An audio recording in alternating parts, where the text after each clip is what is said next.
Hey guys, my name is Alyssa Biederman, and I am arguably Mr. Fremo's favorite student.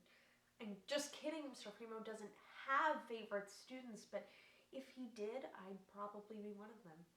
I'm just joking with you, but I did turn into a bit of a psych nerd after taking his class, and I did get an 8 or a 5 on the AP test. And he told me you guys were kind of freaking out about that. So I wanted to help you and give you some of my study tips, so hopefully you can follow in my footsteps and get a 5 as well. I promise it's not as hard as it seems. Okay, so step 1. I know that Framo has probably shoved it down your throats a million times already, but ABS, what does it mean? Is it just him saying ABC in the wrong order? Or anti-lock brake system? Or no, it's always be studying. And although it's kind of funny every time he says it, because you know not a lot of people in your class are doing it, I assure you it's very helpful. I had a Quizlet going with all of the vocab terms and all the people that we were learning about, and I kind of just played the games and I got rid of the ones that I knew what I was doing with, what I understood the most, and I really focused on the terms that I didn't know, and I just rehearsed them over and over again until they stuck in my mind. And also there are a couple online courses that I found that are supposed to teach you AP Psych, but I found them really helpful while I was trying to study, because one week you do one unit and it kind of helped you stay on track and go over a couple of things. I'll put some links to those courses right over here. One really cool thing about psych is that it's applicable to the real world, which not many subjects are. Like, you can't study math by thinking, oh, look at that, it's so mathematical. It just doesn't work that way. But with psych, you can use what you learn in psych to study. Like, one thing that you can do is that memory, like learning about memory and rehearsal and chunking, helps you with your schoolwork, definitely with studying. I mean, it'll help you with history, it'll help you with humanities if you're taking that class, literally any class where you have to memorize anything, which is basically every class. And then perception, when you learn about sensation and perception, can really be applied to anything. Like, I'm kind of thinking about perception right now with, like, my eyes are seeing the camera, but like the camera's seeing me and it's flipping kind of like in my eye. Look it up. The camera lens is like the lens in your eye. Gotcha.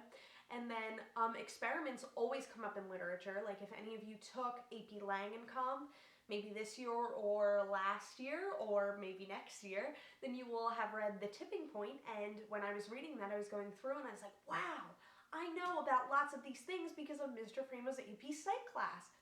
And so that was really cool to know about those things. And if you don't know about them already, then when you're reading that book, it'll really help you to understand the book more. Another part of psych that can really help you study is behavior, and I knew that that was a fuzzy time for a lot of us learning it, but you can apply what you learn about behavior to basically anything. If you have a dog, I mean, this is really obvious, but you could, like, train your dog based on behavior. I have a little brother, and I have to say, I kind of maybe threw some of my knowledge about behavior onto him to get him to do what I wanted him to.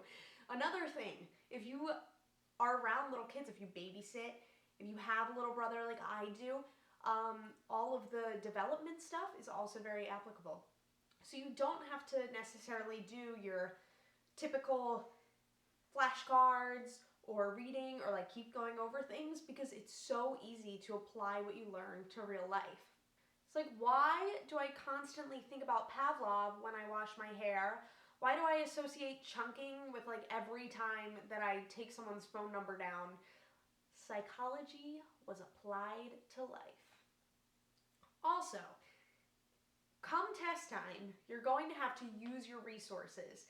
There are a couple things that teachers do that can really help you out.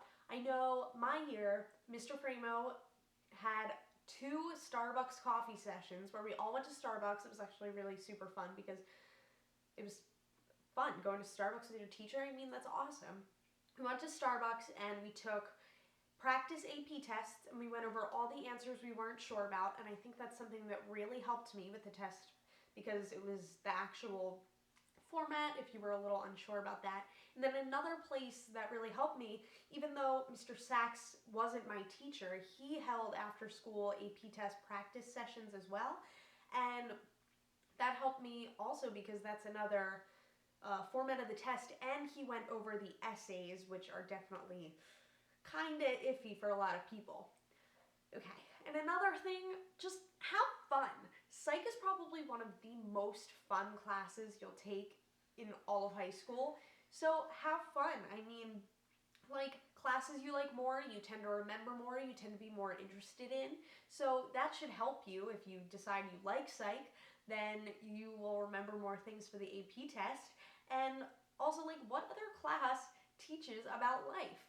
Not many other ones. So that's really awesome. I mean, notice that, appreciate that. And all I have to say is good luck on your AP test. If you study, if you prepare yourself, you'll do fine. It's really not as bad as it seemed. So don't psych yourself out.